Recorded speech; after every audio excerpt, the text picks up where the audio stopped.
This is Get Ready America, the 2011 National Hurricane Survival Test. Sponsored by Nestle Waters North America, the healthy hydration company. Plylocks and plywood, the recipe for protection. And brought to you by the International Hurricane Research Center at Florida International University, the National Emergency Management Association, the Salvation Army, and with technical support from the National Hurricane Center and the Federal Emergency Management Agency.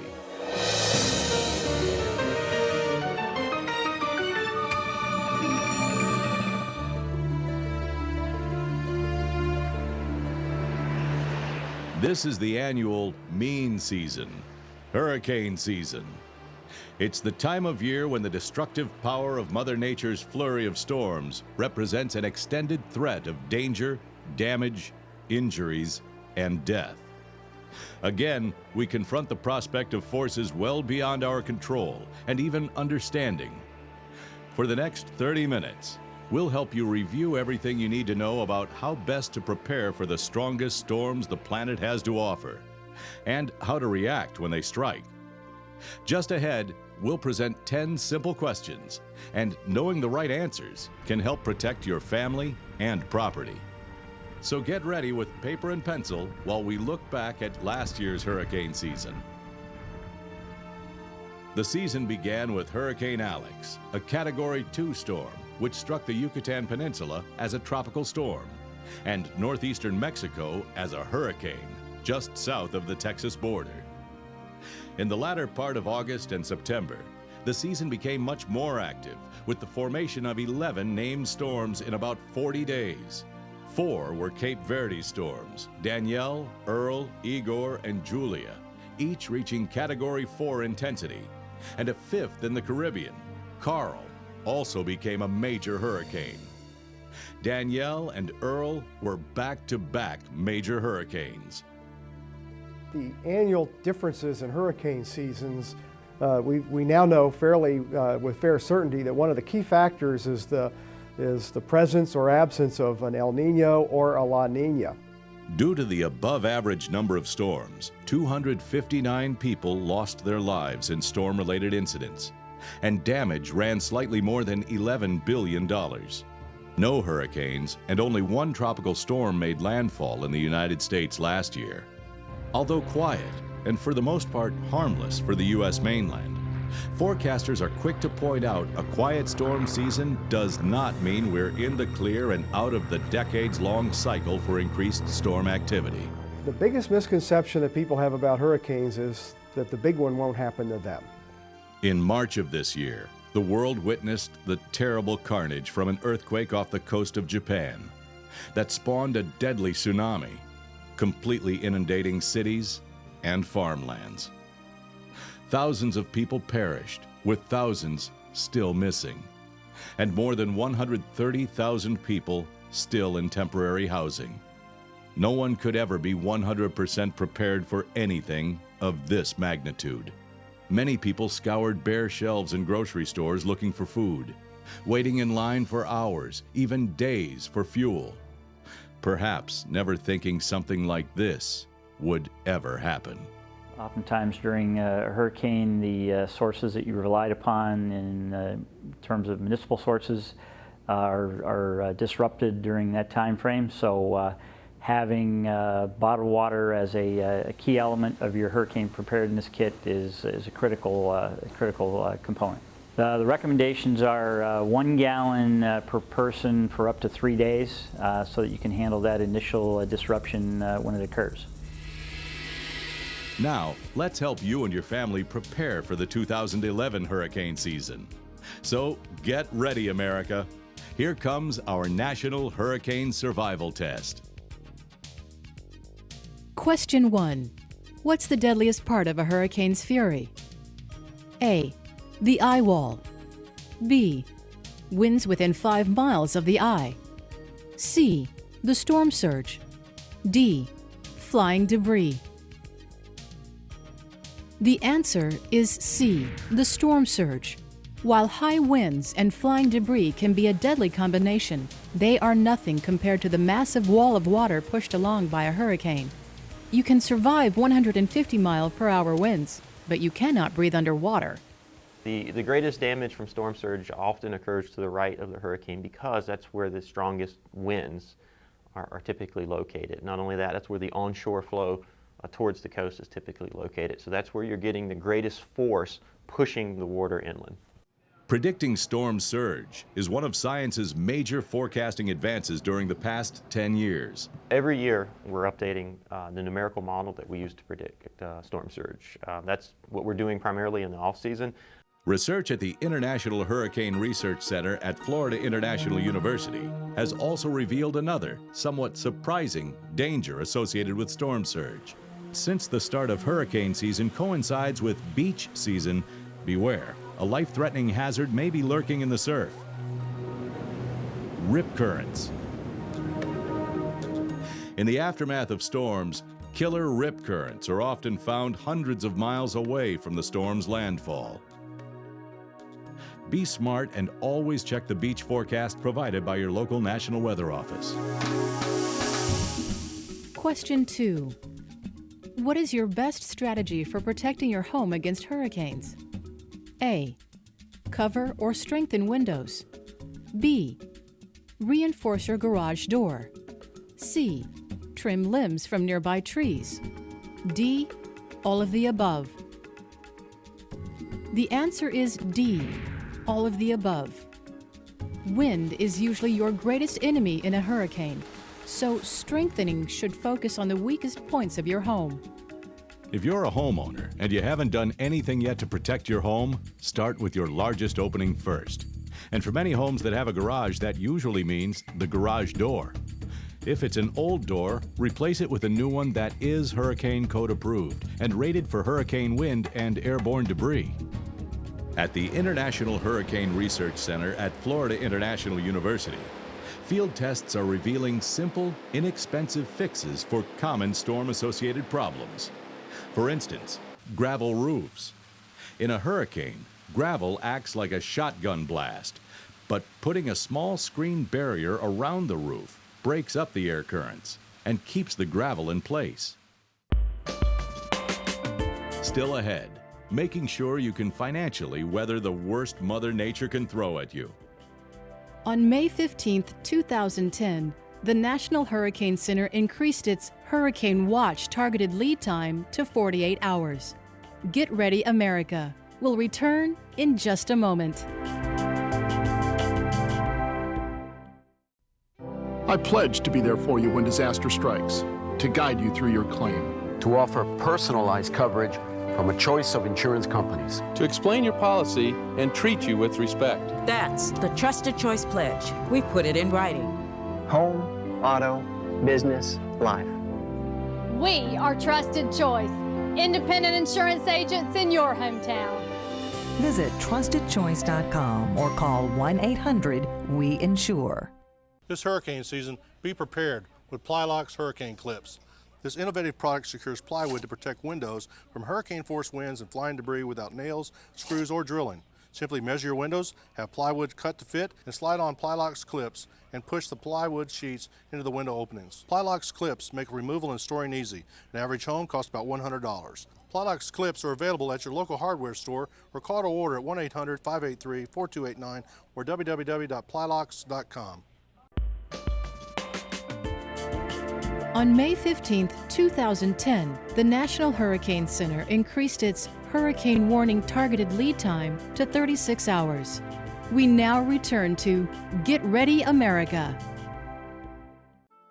No one's likely to forget the devastation of Hurricane Katrina. And folks in South Florida still talk about Hurricane Andrew 19 years after the fact. A hurricane's unfortunate reality is property damage, often in the billions of dollars. And while damage might be unavoidable, even catastrophic, you can protect your family and home with a few simple steps. Question 3. How can I be sure my homeowner's insurance policy is adequate for the storm season? A. Temporarily double your coverage. B. Add $100,000 to any existing coverage. C. Lower your deductible. D. Review your policy. The answer is D. Even if you don't live in an area directly affected by hurricanes, it's a good idea to go over your policy with your agent every year to make sure everything is up to date and reflects current situations. Regardless of the circumstance, your homeowner's policy should cover the worst-case scenario, the complete destruction of your home. That's the principle of insurance, is not to give someone a windfall or to make someone unjustly enriched. It's to replace you to the point that you were before the loss. Additionally, make sure your possessions are covered, and if you live in or near a flood zone, make absolutely certain you have flood insurance, since that is never included in standard homeowners policies. Question 4. A hurricane is approaching your region. When should you think about evacuating? A. 24 hours before the storm's expected arrival. B. When emergency officials issue an evacuation order. C. 36 hours before the storm's expected arrival. D. No need to leave if you are at least 1 mile from the coast. The answer is B. Find out well in advance whether you live in an evacuation zone and leave promptly if ordered to do so. Far too many residents face hurricanes at home because they don't believe the storms are that dangerous. When a Category 4 or 5 storm roars in, that's a gamble which rarely pays off. We increased the lead time in watches and warnings last season officially, mostly based on reality of the major metropolitan areas along the Gulf of Mexico and East Coast, wherein your local emergency managers and elected officials actually have to begin evacuating people before 24 hours and in some cases before 36 hours. We all know what happens to those that wait too late. The traffic, fewer resources, fewer ability to pick where you're going. When an evacuation order is given and you live in the evacuation zone, your plan should be to evacuate, not wait for the next forecast to see if it got better. Question 5. Which of the following is the most dangerous place to be during a hurricane? A. Apartment. B. Mobile home. C. House. D. Public shelter. The answer is B. A mobile home. Although construction and fabrication methods have improved during the past 10 to 15 years, mobile homes are generally not designed to withstand hurricane-force winds. Before the storm season arrives, you should always check on the nearest public shelter location and have a plan in place to go there when a warning is issued. On average, the peak months of the hurricane season are August and September, when ocean temperatures are highest, helping to fuel storm development. Get Ready America returns in just a moment. This hurricane season, be prepared with Plylocks Hurricane Clips. This innovative product secures plywood to protect windows from hurricane-force winds and flying debris without nails, screws, or drilling. Simply measure your windows, have plywood cut to fit, and slide on Plylocks clips and push the plywood sheets into the window openings. Plylocks clips make removal and storing easy. An average home costs about $100. Plylocks clips are available at your local hardware store or call to order at 1-800-583-4289 or www.plylocks.com. Tragedy can happen anytime, any place, to anyone. When the winds of disaster fade, one organization is always there. An army of compassion. Help turn tragedy into recovery. 1-800-SALARMY.org.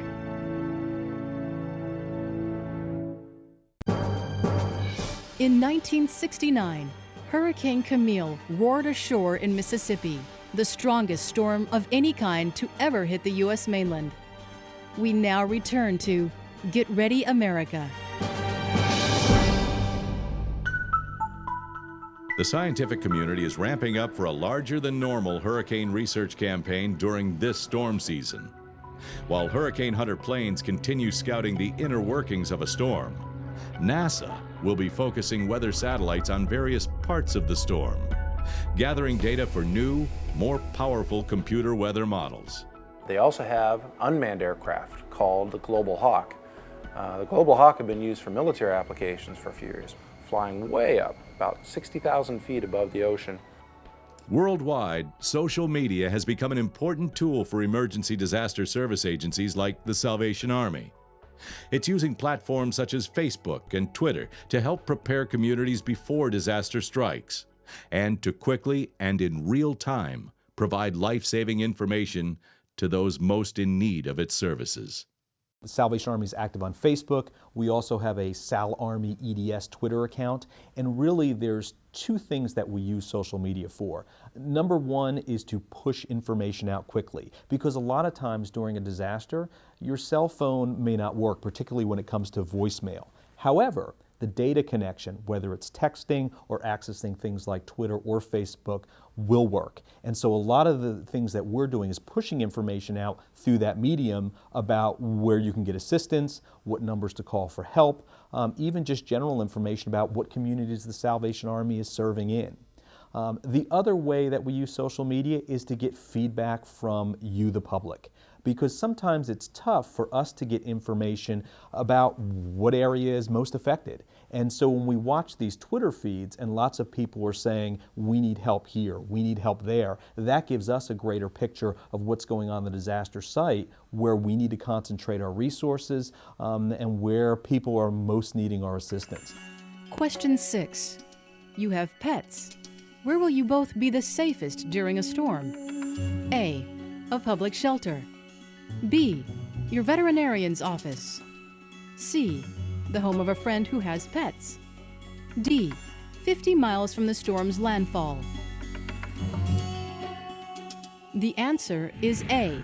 A public shelter. Pets can be a very important part to our lives, and since the record-breaking 2004 storm season, emergency agencies have worked very hard accommodating pet owners in public shelters. Knowing where your nearest shelter is, if you have special needs, there are special needs shelters. If you have pets, there are pet shelters. A lot of people leave their pets behind because they simply don't know. And so personal responsibility, getting in touch with the right people and having that plan in place, knowing what you're going to do ahead of time really gets you ahead of that ball. Question 7. You don't live near the coastline. What's your greatest danger from a hurricane or tropical storm? A. Tornadoes. B. Rain. C. Flooding. D. High winds. The answer is C. Flooding. Just because you might not live immediately on the coast, you cannot fool yourself into thinking you're immune from the effects of a hurricane or other storms. The vast majority of loss of life in this nation is from water, flooding, and drowning. So when it comes to protecting life and property, you really need to be thinking about the flood impacts and the flood vulnerability. Just ahead, some final thoughts on hurricane season as Get Ready America continues. An unnamed storm slammed into the Florida Keys during Labor Day 1935 with wind gusts exceeding 200 miles per hour. The storm killed more than 400 people. Get Ready America. We'll be right back.